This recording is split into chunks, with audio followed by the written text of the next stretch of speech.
Itulah orang kita ni. Dia kadang semayang tak semayang dah. Kadang tak semayang. Pergi tanya, ni halal ni? Tanya.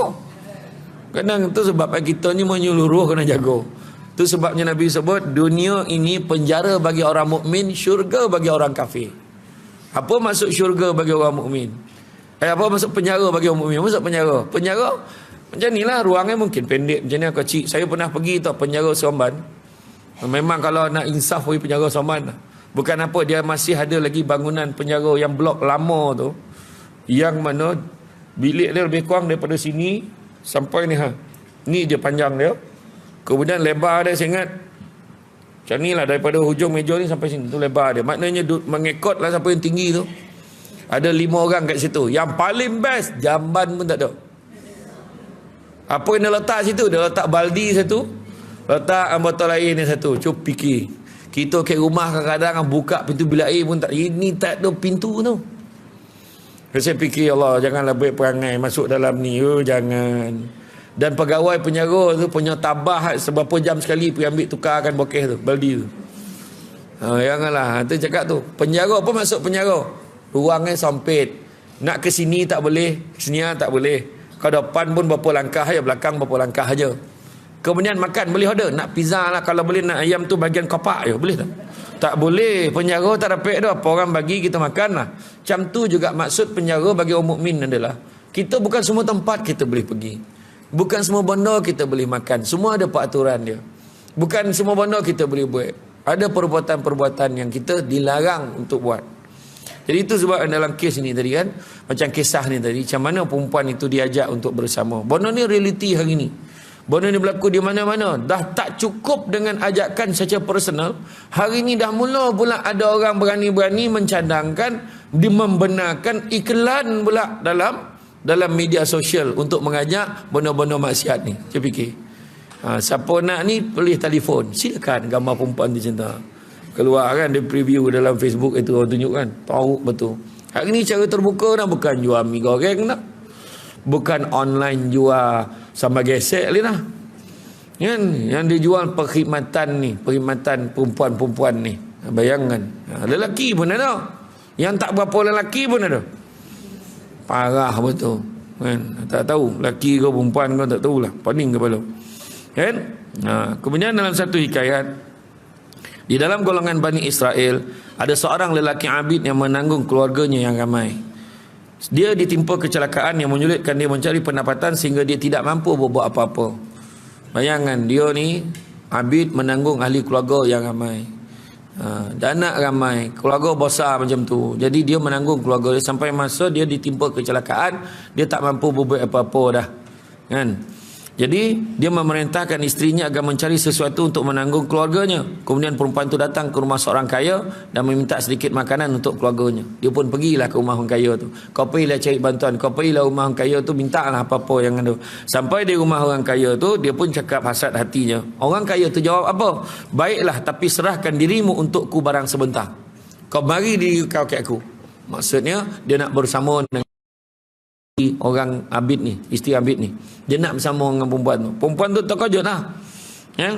Jadi perempuan itu tak nak, maka dia pun terdiam dan segera pulang ke rumah. Tak mahu dah, baliklah rumah.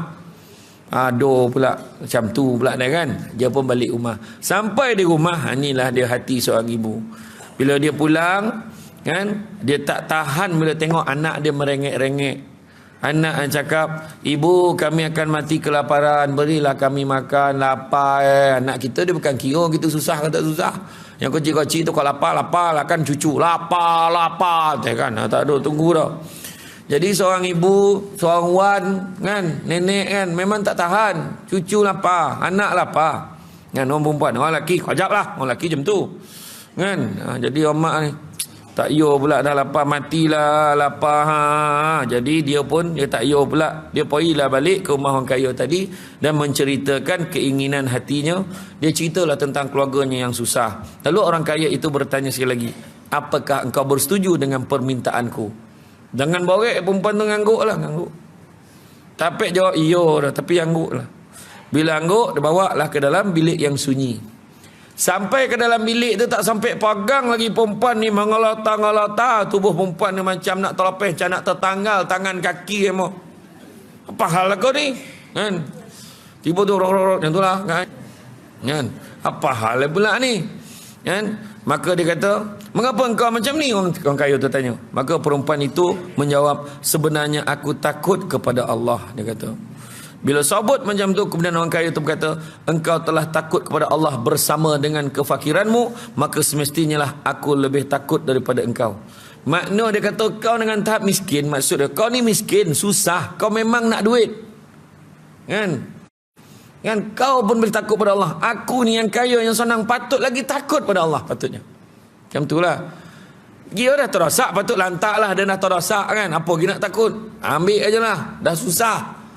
Tapi dia, yang lelaki ni terkejut bila perempuan tu masih takut dengan tahap dia nak sesuatu daripada lelaki ni. Mana dia tetap takut ke Allah. Maka pada ketika itu, segera dia menghentikan keinginannya. Orang kaya ni tak jadilah sentuh perempuan tu. Maka dia menghentikan keinginannya terhadap perempuan itu, diberikannya apa yang diminta oleh perempuan itu. Sehingga kan perempuan itu membawa pulang nikmat yang melimpah sehingga keluarganya menjadi senang. Daripada susah tadi, pemberian orang kaya ni bagi sampai jadi senang keluarga dia yang susah tadi dah. Sampai senang. Kemudian Allah memberi wahyu kepada Nabi Musa AS. Ya? "Wahai Musa," dia kata, "katakanlah kepada fulan bin fulan, aku telah mengampuni dosanya." Lalu Nabi Musa AS datang kepada orang kaya itu lalu berkata, "Barangkali engkau," sebab Nabi Musa tak tahu, "kau pergi cari orang ni, kau cakap dengan orang ni, aku telah ampun dan dosa dia." Maka Nabi Musa pun pergilah. Sampai macam tu sekali, suruh sampaikan. Hebat tak hebat orang ni. Allah suruh sampaikan. So Nabi Musa sampai kat dia yang dosa dia telah diampunkan. Maka dia kata, sesungguhnya, dia kata, "Barangkali engkau telah berbuat suatu kebaikan antara engkau dan Allah." Lalu orang kaya itu menceritakan apa yang telah berlaku antara dia dengan perempuan tadi. Kan? Dan Nabi Musa AS berkata, "Sesungguhnya Allah telah mengampunkan dosa-dosamu." Demikianlah tersebut dalam kitab Majma'ul Lataif, dirawikan daripada Nabi Muhammad SAW. Baginda bersabda, "Sesungguhnya Allah telah berkata, aku tidak mengumpulkan pada hamba-Ku dua ketakutan dan dua keamanan." Kita ni takkan ada dua ketakutan, takkan ada dua keamanan. Dia satu-satu je. Satu ketakutan, satu keamanan. Maksudnya, barang siapa yang takut kepadaku di dunia, akan aku amankan dia di akhirat. Tapi barang siapa yang merasa aman dariku di dunia, aku akan dunia ni. Tak nak ada buat tu doh, jangan buat. Ya Allah, minta jauh lah. Macam tu lah kita cakap kan, kat diri kita. Jangan buat. Tu yang kisah, bukan senang. Macam kisah yang saya pernah bawa tu, kisah Abu Bakar Al-Miski. Macam mana dia tu dikatakan orang yang paling beriman. Yang mana datanglah pelacur-pelacur ni berbincang. Aku tak percaya. Betul ke dia tu kuat nak keimanan. Kau tengok aku goda dia. Dia hantarlah pelacur yang paling lawa sekali. Pelacur yang paling lawa tu pergi ke rumah dia, dikunci pintu nak dipoluk Abu Bakar ni. Abu Bakar tu kata, "Nanti dulu, sebelum kau poluk aku, bagi aku bersiap jap dalam bilik air." Dia masuk dalam bilik air, dia ambil segala najis yang ada dalam bilik air tu. Dia lumur, dia sapu ke badan ni. Sapu semua, dia keluar. "Sekarang kau poluk dan poluk." Lari pelacur tu. Semenjak daripada itulah Allah anugerahkan dia wangi-wangian pada tubuh badan dia. Tanpa perlu dia letakkan one drop perfume. Macam mana kan? Dia badan dia wangi, tu sebab namanya Abu Bakar Al-Miski. Al-Miski ni haruman kasturi. Dia tak ada letak minyak. Kat dunia lagi dia dah dapat ganjaran bau badan wangi. Disebabkan oleh dia tadi sanggup ambil najis tadi sebab takut pada Allah. Tapi kalau kita belum tahu lagi. Orang perempuan lah duduk dalam bilik. Tiba-tiba ada seorang artis lelaki yang paling handsome datang. Nama contoh Zul Arifin. Contoh. Kan? Ataupun hero apa? Ungku apa nama? Yang sekarang Adelia Sofia tu apa nama? Apa dia? Kusmail. Kusmail. Kan? Saya tak tengok dia saudara dengan saya tu. Dia kono-kono. Dia kono-kono adalah kono-kono adalah. Poluk kita contoh macam orang lelaki lah duduk ni tu, tadi perempuan orang lelaki duduk bilik, tiba-tiba datang lah lawa muka macam tadi tu, macam tau, bukan dia tu, macam muka sebab kan. Ni contoh yang macam Apa nama pelakon tu? Siapa? Alah. Alah, setelah aku miliki tu, apa tak? So, lah, baik tak tahulah. Nyampah lah dah. Katalah macam Maya Karina. Contoh macam Maya Karina. Lawa lah tu kan. Boleh lah. Ataupun Mira Filza. Tak kira lah siapa. Chania nak datang paluk. Macam mana tu? Macam mana kita? Sanggup tak masuk dalam bilik air ambil tarik tu? Tak ada tu. Kebanyakan akan cakap, bukan Dan nak peluk dia. Dia yang peluk Dan. Ada kan. Aku tidak berdaya tu kan. Ayat kan. Tak ada kan. Itu sebab kita diajar dalam Islam apa dia? La taqrabuz zina. Jangan dokek dengan zina tu. Buat lebih lagi.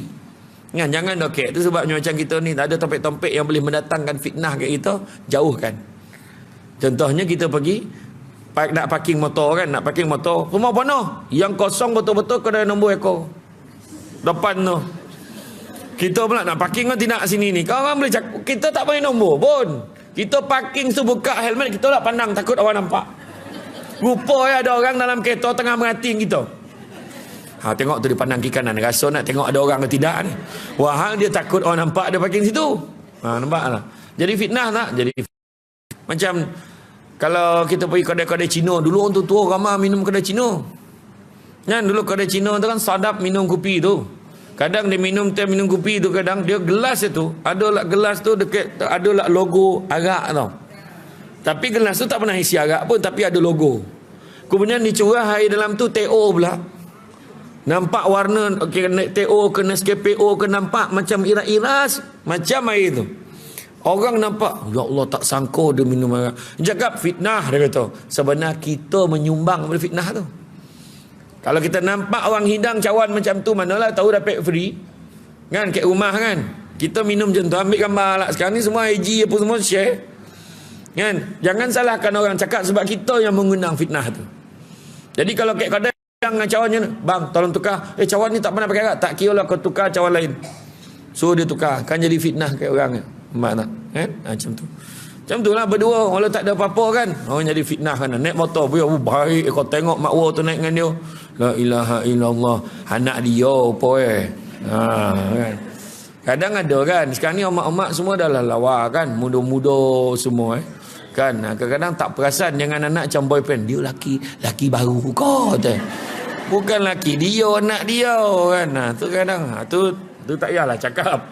Tapi yang tu jaga anak dia kan. Macam tu kan. Mungkin lah.